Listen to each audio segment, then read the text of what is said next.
The crystal chandeliers cast golden light across my parents' formal dining room, where our family gathered for their annual celebration of success dinner. Mother had outdone herself with the table setting Wedgwood china, sterling silver cutlery, and fresh orchid centerpieces that probably cost more than what they thought I made in a month. "Pass the wine, dear," my sister Amanda said, her diamond tennis bracelet catching the light as she reached across the table. "You can afford wine these days, can't you?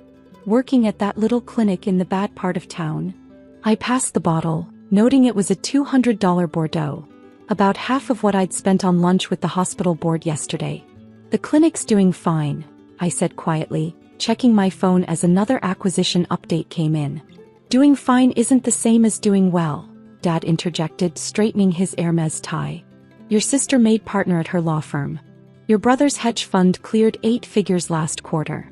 And what was it again? A general practitioner for people who can't afford real hospitals."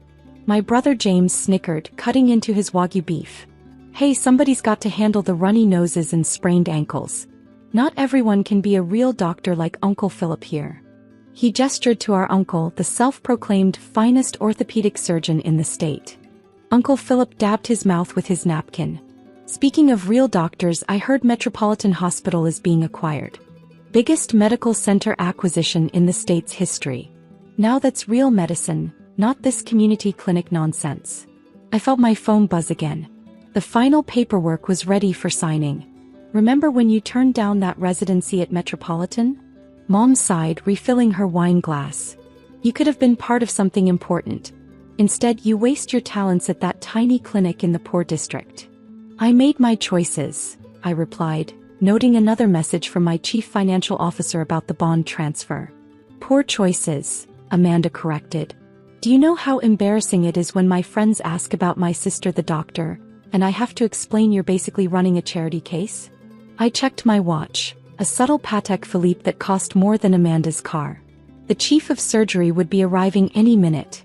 We just want what's best for you," Mom said, reaching across to pat my hand condescendingly. "It's not too late to join a proper practice. I'm sure Uncle Philip could make some calls." "Actually," I began but was cut off by James. "Face it, sis, you aimed low and hit your target. Some people just aren't meant for greatness." The doorbell rang and Harrison, our family butler, went to answer it. I could hear confident footsteps approaching the dining room. "Well, if you're happy playing small-time doctor," Dad started, but his voice trailed off as Dr. Elizabeth Warner, chief of surgery at Metropolitan Hospital, walked into our dining room. She was impressive in her tailored suit, her presence commanding immediate attention. Uncle Philip nearly choked on his wine. He'd applied for her position 3 times and been rejected. "Dr. Peterson," she said, nodding to me respectfully. "I apologize for interrupting your family dinner, but the board insisted I deliver this in person." She held up a leather portfolio. "Your hospital acquisition is complete. Metropolitan is now officially part of your healthcare network." Dad's champagne glass slipped from his fingers, shattering on the expensive parquet floor. The sound echoed through the sudden silence. I stood up, smoothing my simple but immaculately tailored dress. "Thank you, Dr. Warner. Shall we use Dad's study to review the paperwork? I believe there's still the matter of the new pediatric wing to discuss." "Of course," she replied. "The contractors are eager to begin the $100 million expansion you proposed." As I walked toward the study, I paused beside my stunned sister. "By the way, Amanda, that tiny clinic you mocked? It's now the headquarters of the largest private healthcare network in the state. But don't worry, I'll make sure your family still gets priority treatment." In the public waiting room. The silence in the dining room shattered as everyone began speaking at once.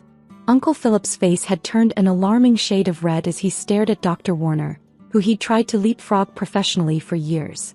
"This must be some kind of mistake," Dad sputtered, trying to regain his composure.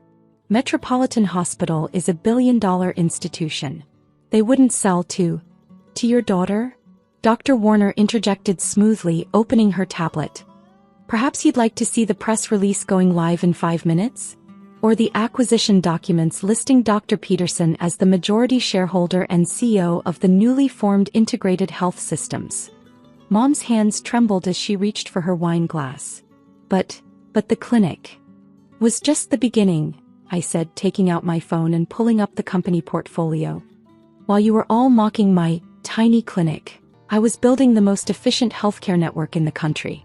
That charity case became the model for cost-effective, high-quality care that caught the attention of major healthcare investors.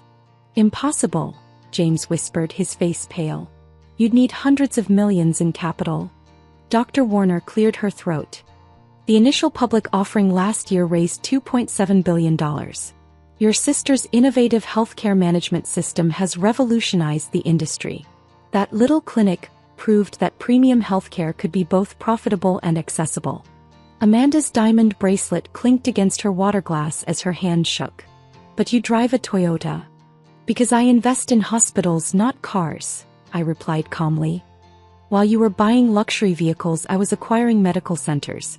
That poor district clinic?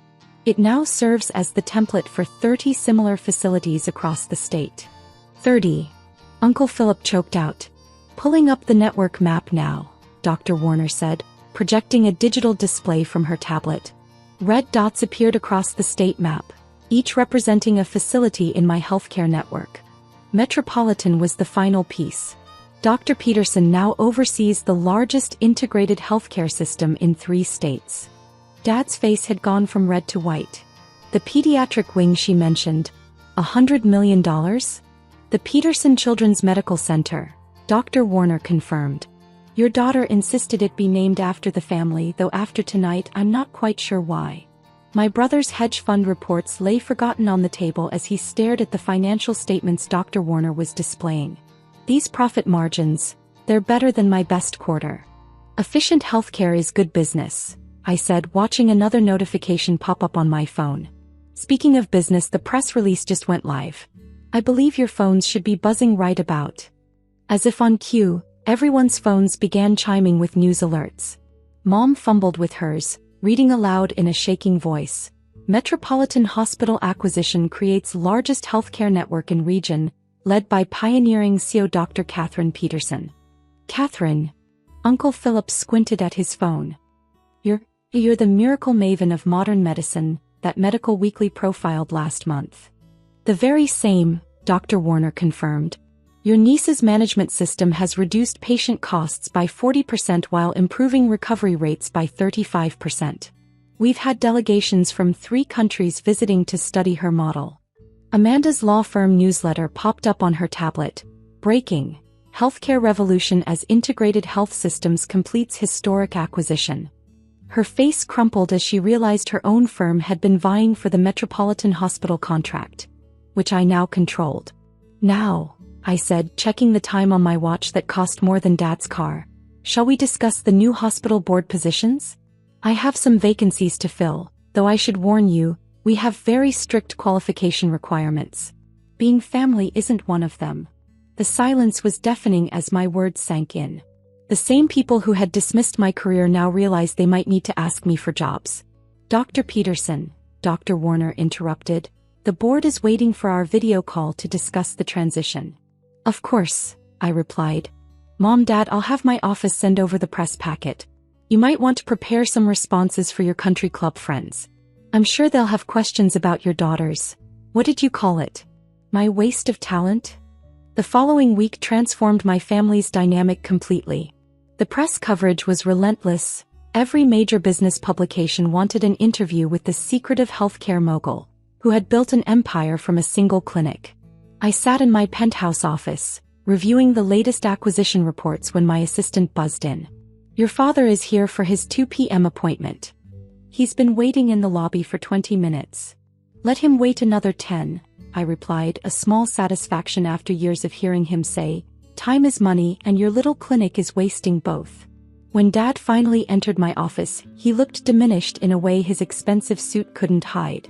The floor-to-ceiling windows behind my desk offered a commanding view of the city, including his now dwarfed accounting firm building.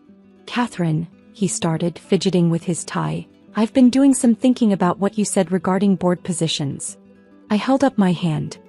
Before you continue, you should know that Uncle Philip already tried to leverage his surgical experience for a position yesterday. Dr. Warner was unimpressed. Dad's face flushed. I wasn't going to ask for a position. No, you were going to suggest a mutually beneficial arrangement where your firm handles our accounting. I pulled up a document on my screen. Just like you suggested to Metropolitan last year. They declined then too. The silence stretched uncomfortably. The thing is, Dad, I continued, turning my monitor to show him our latest financial projections, while you were all laughing at my little clinic, I was learning something valuable. True success isn't about showing off wealth, it's about creating value. My phone buzzed with another update. Our patient satisfaction scores had hit record highs again. Your sister called this morning, Dad said quietly. Her law firm is hoping to retain their contract with Metropolitan, which now falls under my purview, I finished. Yes, we're reviewing all existing contracts. Merit-based decisions only. The irony wasn't lost on either of us. My wasteful focus on affordable healthcare had created more wealth than my siblings' naked pursuit of money. Your mother wanted me to ask. He hesitated, about the family name on the new children's wing. Oh yes, I smiled, pulling up the architectural renders. The Peterson Children's Medical Center. Amazing how a name can carry such different weight depending on who's using it, isn't it? Dad stared at the magnificent building design, the family name prominently displayed. Catherine, about what we said at dinner. You mean last week or the past 10 years? I interrupted, standing to walk to the window. The thing about running a healthcare network, Dad, is that you learn a lot about healing. But some things leave scars. My assistant buzzed again. Dr. Peterson, the governor is on line 1 about the state healthcare initiative. Tell him I'll call back in 5 minutes, I replied, turning to face my father. I learned something else from that tiny clinic. The value of time. This meeting was scheduled for 15 minutes. You have 3 left. Dad's shoulders sagged. What can I do to make things right? I picked up a folder from my desk. Inside is a list of free clinics needing volunteer accounting services. Not glamorous work, no country club bragging rights, but it matters. Start there. As security escorted him out, my phone lit up with a text from Mom. Dinner on Sunday? Your choice of restaurant. I typed back, can't. Flying to Stockholm, keynote speech at the World Health Summit. But the clinic where I started is serving free family dinners on Sunday. Maybe start there. My assistant entered with the daily reports. Your sister Amanda is in the lobby again. Tell her my schedule is full, I replied, scanning the documents.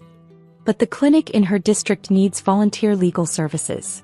She's welcome to apply through proper channels. At my desk, I glanced at the framed photo from that dinner. The night everything changed. The final papers made it official. I was now CEO of the region's largest healthcare network. Dr. Warner texted, remove the family reserved seats? No, I replied. Leave them empty as a reminder. From my office, the old clinic looked tiny, but it had built this empire. Somewhere below, my family was learning that real power isn't in expensive wine. It's in making a difference.